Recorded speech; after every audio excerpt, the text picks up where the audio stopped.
અને હવે તમને બતાવવી છે એક વરવી વાસ્તવિકતા જેની ખબર સરકારને પણ છે, પણ સરકાર એની દરકાર લેતી નથી. એક તરફ ભણશે ગુજરાતના દાવા મસ મોટા થાય છે અને બીજી બાજુ શિક્ષણની સીડીના પ્રથમ પગથિયે જ કેટલાક જિલ્લામાં પ્રાથમિક સુવિધાઓનો અભાવ છે. કેટલીક આંગણવાડી જર્જરિત છે, કેટલાક એવા ગામ છે જ્યાં આંગણવાડીના મકાન જ નથી, તો કેટલીક જગ્યાએ આંગણવાડીમાં અપાતા પોષણક્ષમ આહારના પેકેટનું બારોબાર વેચાણ થઈ રહ્યું છે. સૌથી પહેલા તમે આ દ્રશ્ય જુઓ. આ બેગમાં ન તો ડ્રગ્સ છે કે ન ગાંજો, પરંતુ આ એ વસ્તુ છે જેનાથી જન્મથી 6 વર્ષની વયના બાળકો, ગર્ભવતી મહિલાઓ તથા ધાત્રી માતાઓને પોષણ મળે છે. પરંતુ આ પોષણ કૌભાંડીઓને પોસાતું નથી, એટલે જ આંગણવાડીના અનાજનું બારોબાર વેચાણ કરવામાં આવે છે. પછી તો માલ ભર્યો ત્યારે કોણ કોણ હાજર હતું? બે બેન હાજર હતા. અને છોકરા નાના હતા એને રિક્ષા ભરી. છોકરાઓ નાના હતા એને રિક્ષા ભરી. અહીંયાથી જ આ રિક્ષા ભરાણી છે ને? ભરાણી બરોબર છે. આ કરી લ્યો તેજસભાઈ શૂટિંગ, અને પોલીસ કમ્પ્લેન ભાઈ હું કરું છું અત્યારે. બરોબર. આ બાળકો અને સગર્ભાનો માલ છે.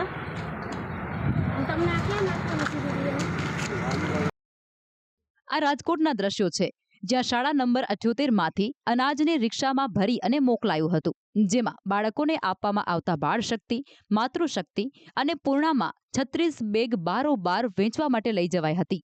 જો કે શહેરની શાળા નંબર 78માં આવેલ આંગણવાડી કેન્દ્રમાંથી ઓટો રિક્ષા નીકળી ત્યાં CDPO ઘટના સ્થળે પહોંચી ગયા અને તપાસ કરતા બાલ શક્તિના 17 કટ્ટા, માતૃશક્તિના 7 અને પૂર્ણા શક્તિના 12 કટ્ટા રિક્ષાના લઈ જતા હોવાનું સામે આવ્યું અને કુલ 26,580 બાળકોનો ખોરાક બારોબાર લઈ જવાતો હતો. રિક્ષામાં જે માલ છે એ ચાલુ મહિનાનો સ્ટોક હતો, જે મેં મારા સોફ્ટવેર ઉપરથી ખરાઈ કરેલ હતી કે એ જ દિવસે એમને મળેલો હતો અને પૂરી બેગ એમાં ભરેલી હતી. રિક્ષાવાળાને પૂછતા અને એનું મેં પણ જાતે રેકોર્ડિંગ કરતા રિક્ષાવાળાએ એવું કીધું કે આ કેન્દ્રમાંથી જ મેં માલ ભર્યો છે. મેં એમ કીધું કે હા, એટલે મને અહીંયા મોકલવામાં આવ્યો હતો અને અહીંથી મેં માલ ભર્યો હતો અને મારે રામવન પાસે પહોંચાડવાનો હતો. માલ ભર્યો ત્યારે એ રિક્ષાવાળા ભાઈ એવું કીધું કે 2 બહેનો હાજર હતા. 36 બેગ હતી. તમને જણાવી દઈએ કે CDPO દ્વારા રિક્ષામાં તપાસ કરતા અને ડ્રાઈવરની પૂછપરછ કરતા તેમને જણાવવામાં આવ્યું હતું કે આ સામાન આજી ડેમ પાછળ આવેલા રામવાન પાસે લઈ જવાનો હતો.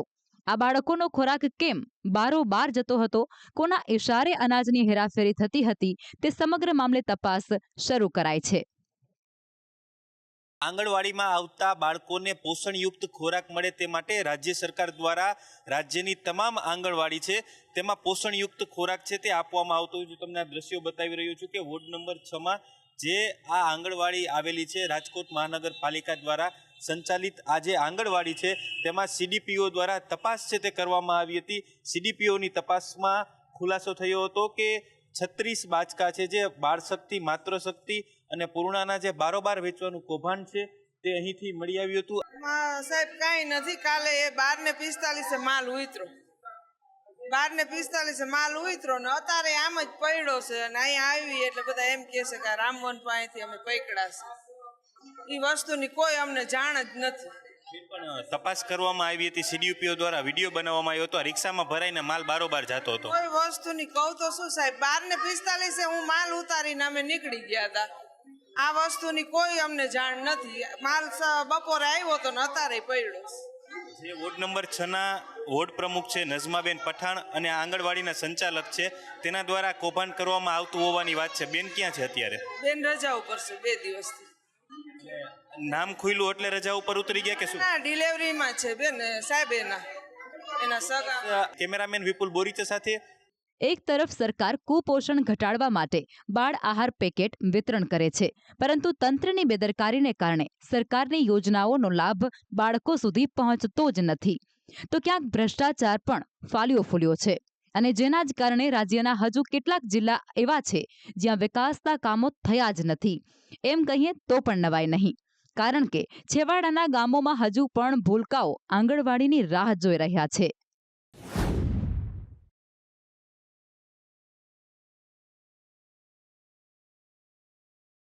પ્રાથમિક શિક્ષણ અગાઉ બાળકોનું ઘડતર થાય તેના માટે આંગણવાડી હોય છે.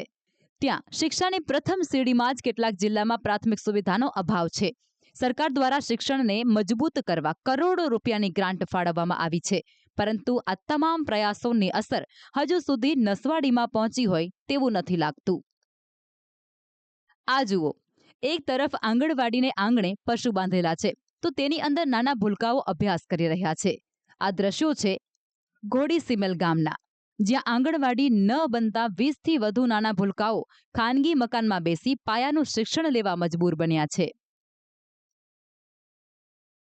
હા, એટલે અમારા ઘેર આંગણવાડીનું છોકરા બેસવાનું ચાલે છે અને આંગણવાડી કારો બનાવશે અને હું થાય વહેલું બનાવે તો સારું હોય એવું અમારું કહેવું છે. હવે અમારા ઘરના છે ઢોર એટલે ઘરે બાંધવા જ પડે, શું કરીએ કે. અને ખેડૂત અમે પોતે ખેડૂત છે અને વહેલી બનાવે તો સારું છે આંગણવાડી. ઘોડીસીમેલ ગામમાં આંગણવાડી મંજૂર થઈ ગયેલી છે, પણ હજુ સુધી બનતી નથી. એનું કારણ શું છે સાહેબોને અમે કહી શકીએ છીએ કે વારંવાર રજૂઆત કરી રહ્યા છે, પણ હજુ બનતી નથી. અને માટે છોકરો માટે મેં સરપંચ તરીકે રજૂઆત કરું છું અને સરપંચ તરીકે અહીંયા આવું બી છે નરેગામાં, પણ હજુ કંઈ મને ડિટેલ મળતો નથી સાહેબ. હમણાં એના ઘરે આંગણવાડી બેસાડે છે, પેલી બેન એના ઘેર છોકરા બેસાડે છે. શું કામ કે બધી તૂટી ગયેલી છે અને કારક પડી જાય એનું કોઈ ડિટેલ આવે ના, એના કારણે ઘેર બેસાડે છે.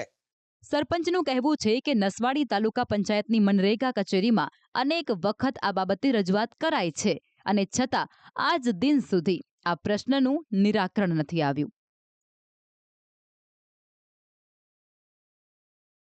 છોટાઉદેપુર જિલ્લાના નસવાડી તાલુકાના ઘોડીસીમેલ ગામે હાલ આપણે પહોંચ્યા છે.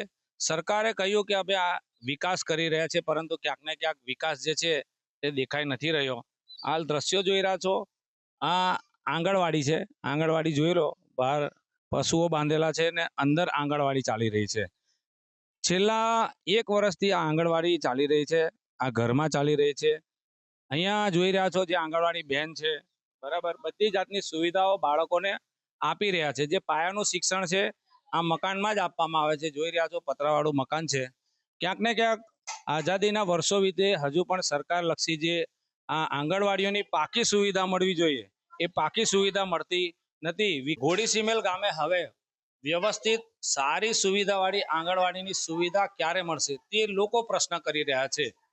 આમ આદિવાસી વિસ્તારમાં સરકાર કરોડો રૂપિયાનું બજેટ ફાળવ્યા બાદ પણ નાના ભૂલકાઓ માટે હજુ સુધી આંગણવાડીના પાકા મકાનો પણ નથી બન્યા. ત્યારે 1000ની વસ્તી ધરાવતા ઘોડીસીમેલ ગામમાં આંગણવાડી ક્યારે બનશે તે પણ મોટો પ્રશ્ન છે. બ્યુરો રિપોર્ટ, સંદેશ ન્યૂઝ.